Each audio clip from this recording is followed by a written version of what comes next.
Dans cet épisode, je t'expliquerai pourquoi j'ai décidé d'utiliser un CRM dans mon entreprise. Qu'est-ce qui a motivé cette décision ?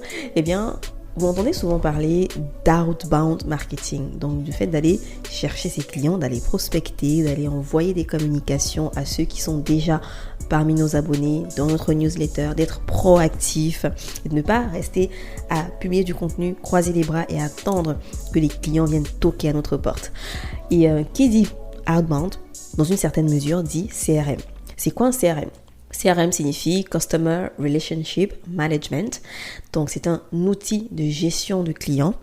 Un CRM, en fait, vous permet juste d'avoir la vue globale sur où on est un prospect dans le pipeline, dans le tunnel de vente de votre entreprise. Et lorsqu'on parle de CRM, il faut savoir que c'est pas forcément quelque chose de trop technique, un outil qu'il faut payer, il faut s'abonner. Non, un CRM, ça peut être simplement votre petit carnet dans lequel vous notez où se situe chaque client ou chaque prospect qui est dans votre pipeline, où se situe chaque conversation que vous avez avec vos abonnés. Un CRM, ça peut être un fichier Excel, ça peut être un tableau ClickUp, un tableau Notion. Un CRM, c'est pas obligé d'être un outil payant très robuste. Et j'ai réfléchi récemment à utiliser un CRM plutôt professionnel parce que j'avais envie de pouvoir centraliser les données de mes prospects dans un seul endroit. Jusqu'à il n'y a pas très longtemps, je me disais que l'email marketing, c'est suffisant pour faire le suivi de ses prospects parce qu'on peut savoir par exemple quel email a ouvert telle personne, on peut savoir sur quoi est-ce qu'il a cliqué, on peut ajouter des notes à un profil, on peut ajouter des tags ou l'ajouter à des segments.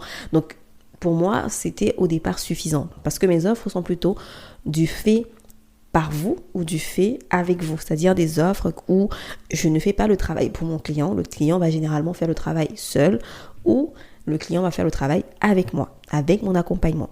Et vu qu'il y a quelques mois, j'ai annoncé à ma communauté que je vais probablement augmenter le prix de mes offres et que je vais probablement proposer des services, là est venue la question justement d'avoir un CRM parce que les services que je vais proposer, forcément, c'est des services qui vont avoir un certain prix, beaucoup plus élevé que juste une formation en ligne et parfois donc le cycle de vente sera un peu plus long. Le cycle de vente, c'est simplement le délai entre le moment où un prospect te découvre, il découvre ton offre et le moment où il achète ton offre. Je me suis dit, ok, aujourd'hui, j'ai pas envie de forcément aller chercher tous les emails, les échanges emails que j'ai eu avec des prospects dans ma boîte mail. J'ai pas envie d'aller chercher qu'est-ce que les gens m'ont envoyé comme document. J'ai pas envie d'aller envoyer des liens de prise de rendez-vous sans que je puisse savoir exactement qu'est-ce qui s'est dit pendant le rendez-vous, qu'est-ce qui s'est dit pendant l'appel, par exemple. Et pour moi, le CRM était en fait l'outil qui me permettait de centraliser toutes ces informations. Donc, en un seul endroit, je pouvais retrouver tous les échanges que j'ai eus avec une personne, tous les documents qu'on s'est envoyés, savoir si elle a reçu le devis de ma part, si elle a signé, où elle en est, pouvoir voir les différents points de contact qu'elle a eu avec mon contenu, avec mon site internet, avec mon tunnel de vente, etc., etc. Et avoir tout ça en un seul endroit, pour moi, c'était génial parce que à la base, je suis quelqu'un de très analytique. Je suis très basée sur les chiffres, les statistiques. Ça vient de ma formation d'ingénieur peut-être, je sais pas.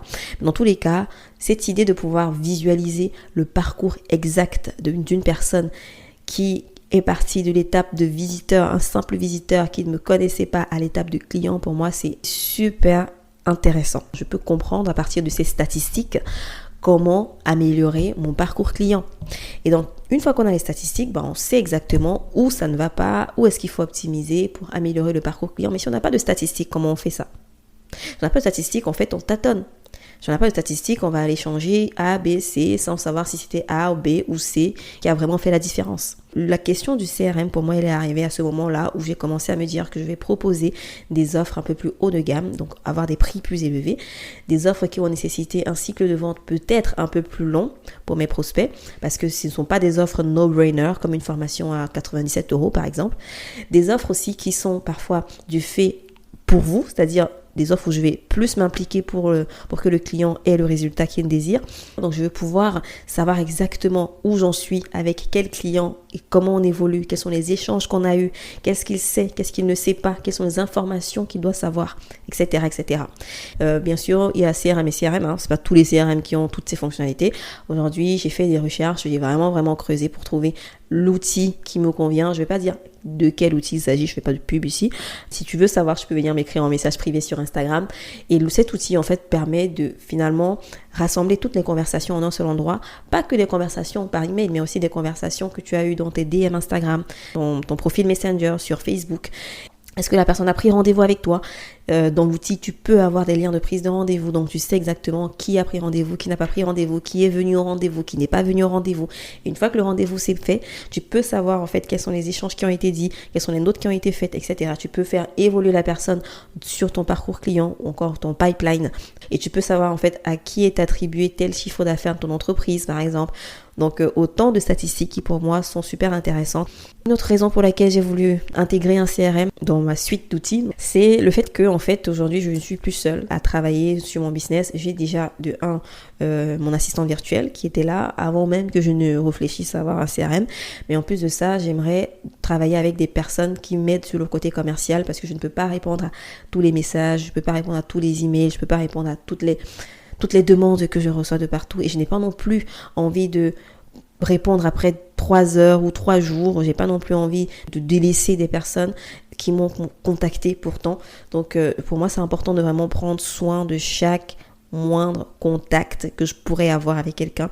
Si quelqu'un me contacte sur Instagram en message privé et qu'elle a vraiment un besoin de ma part, ça doit être une priorité qu'elle ait une réponse de ma part. Mais l'idée, c'est de vraiment s'assurer que chaque message est répondu. Sachant que moi, je pourrais toujours être là pour répondre lorsqu'il s'agit de messages que n'importe qui ne peut pas répondre à ma place. Tout le monde me dit, Isis, il faut que tu ailles sur LinkedIn. Vraiment, ce que tu fais, ça peut être génial sur LinkedIn. D'ailleurs, si tu m'écoutes actuellement, je t'invite à venir me suivre sur LinkedIn, à venir me demander une connexion. Ce sera un plaisir de rencontrer toutes les personnes qui écoutent le podcast sur LinkedIn.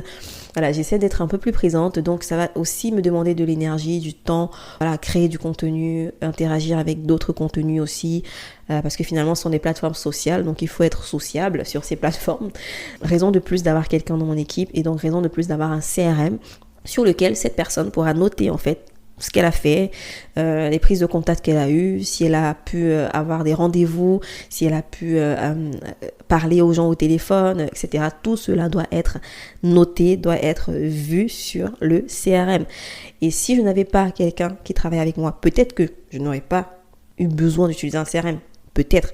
Mais aujourd'hui, j'ai vraiment cette nécessité-là de passer par un CRM pour pouvoir noter toutes les interactions qu'on a et pour pouvoir faire un suivi personnalisé de chaque prospect qui entre dans notre parcours client.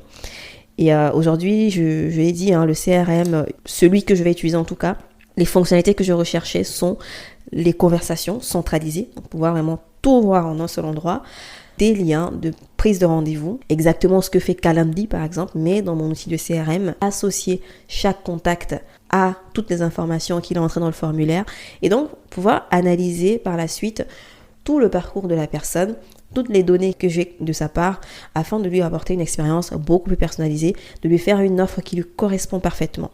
Et l'outil de CRM aussi que je cherchais devait avoir facilité à intégrer les SMS, les téléphones, parce que souvent quand on utilise certains CRM, il faut à côté souscrire à un abonnement téléphonique sur un autre outil, souscrire à un abonnement SMS sur un autre outil.